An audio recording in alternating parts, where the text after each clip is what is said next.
प्रदेश में विधानसभा की 10 सीटों पर उपचुनाव को लेकर आज सपा मुखिया अखिलेश यादव ने समाजवादी पार्टी कार्यालय में महत्वपूर्ण बैठक की। बैठक में अखिलेश यादव ने प्रदेश के सभी जिला अध्यक्षों, प्रभारियों और वरिष्ठ पदाधिकारियों के साथ आगामी उपचुनाव को लेकर मंथन किया और रणनीति बनाई। इस दौरान समाजवादी पार्टी के राष्ट्रीय महासचिव शिवपाल यादव, प्रदेश अध्यक्ष श्यामलाल पाल, अयोध्या सांसद अवधेश प्रसाद, राम गोविंद चौधरी, राजेंद्र चौधरी समेत कई वरिष्ठ पदाधिकारी मौजूद रहे। माना जा रहा है कि लोकसभा चुनाव 2024 में पीडीए की रणनीति से सफलता मिलने के बाद अखिलेश यादव यूपी के विधानसभा उपचुनाव में भी पीडीए फॉर्मूले को जारी रखेंगे। दरअसल लोकसभा चुनाव में समाजवादी पार्टी को पीडीए यानी पिछड़ा, दलित और अल्पसंख्यक फॉर्मूले से काफी ज्यादा फायदा हुआ था। ऐसे में अखिलेश यादव उपचुनाव में भी उसी फॉर्मूले पर मजबूती से उतारने की तैयारी कर रहे हैं।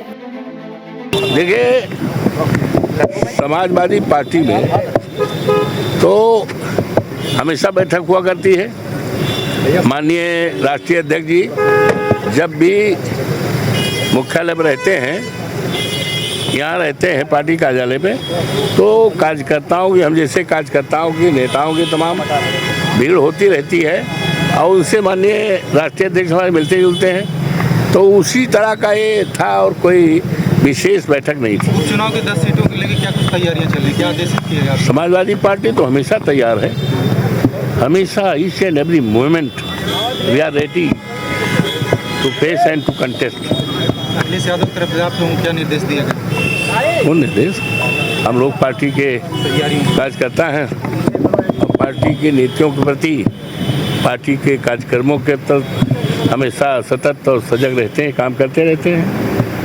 तो कार्य करने के लिए निर्देश क्या हो तो स्वाभाविक है।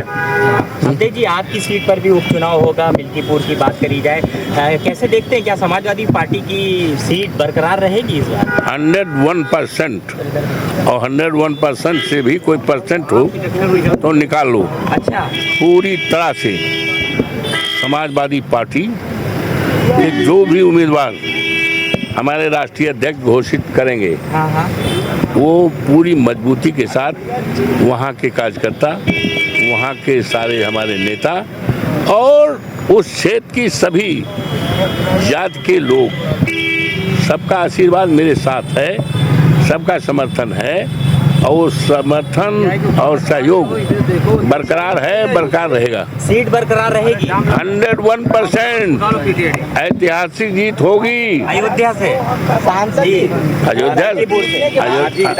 अयोध्या तो हम जीते ही हैं। आपकी सीट से अयोध्या में स्थित है मिल्कीपुर क्षेत्र, अयोध्या जनपद है, उसी में मिल्कीपुर एक सीट है। 101% इट इज श्योर है मे बी। बहुत अच्छी तैयारी चल रही है। जिस तरह से समाजवादी पार्टी ने अपना दमखम यहाँ दिखाया है उत्तर प्रदेश में, और आदरणीय बाबा जी के नाक में जिस तरह से दम कर दिया है हम समाजवादियों ने और सभी हम कार्यकर्ताओं ने, बहुत अच्छी तैयारी चल रही है। आप देखिएगा, रिजल्ट आएगा। बैठक में क्या निकल गया सीटों को लेकर? अब वो आपको पता चल जाएगा। अध्यक्ष जी का भी अच्छे से, अध्यक्ष जी के अभी बयान आ जाएंगे, वो आपको अच्छे से। गोरखपुर का चुनाव आप जीतते रह गई हैं, क्या कहेंगी गोरखपुर के चुनाव को लेकर? देखिए, आईबी की रिपोर्ट भी कह रही थी कि चुनाव हम जीत रहे हैं, और वहाँ पे रवि किशन जी का कोई जनाधार ही नहीं है। किसी तरह से उन्होंने अपने क्षेत्र में कोई काम ही नहीं किया था, और मैं लगातार चल रही थी, वहाँ की बहू थी, वहाँ की लोकल थी और वे बाहरी थे। लेकिन होता है ना कि मुख्यमंत्री जी के गढ़ में मैं चुनाव लड़ रही हूँ और मुख्यमंत्री जी के सामने लड़ रही थी। रवि किशन जी का ये चुनाव था ही नहीं, तो मुख्यमंत्री जी भाई अपना अपमानित तो नहीं करना चाहेंगे, शाम दाम दंड भेद सब लगाएंगे। आप बीमार भी हो गई थी चुनाव के बीच, उसके बाद भी आपने प्रचार जारी रखा था? बिल्कुल, क्योंकि मैं जनता के बीच में लगातार रहती हूँ, चाहे मुझे कुछ भी हो जाए, चाहे पैर की हड्डी टूट जाए, चाहे मेरे हाथ ही क्यों ना टूट जाए, मैं लगातार चलती रहती हूँ। आज भी देखिए, चुनाव जीतने के बाद भी कुछ लोग दिखाई नहीं देते हैं, लेकिन हारने के बाद भी मैं अपने क्षेत्र में रहती हूँ लगातार। तमाम सीटों पर उपचुनाव होना है, ऐसे में काजल निषाद किस तरीके से मेहनत करने हैं? बहुत अच्छी तरह से मेहनत करूंगी। जहाँ जहाँ आदेश होगा राष्ट्रीय अध्यक्ष जी का, वहाँ वहाँ जाकर खूब दमदारी से प्रचार करूंगी। जैसे मैंने घोषी का प्रचार किया था, अजमतगढ़ का, आजमगढ़ का किया था, वैसे ही करूंगी।